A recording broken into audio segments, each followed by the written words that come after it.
nandito kami ngayon sa Tokwawan Road. So, dito na ang new place ng kanyang drum class. So, first time ko nakapunta dito.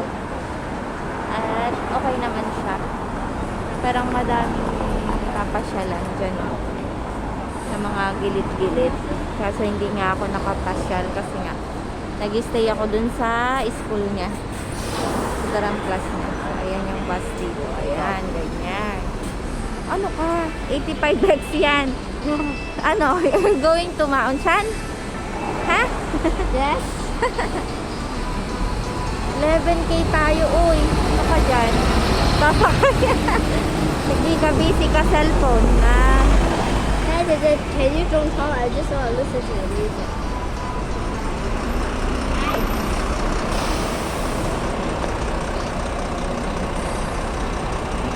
Ayan guys.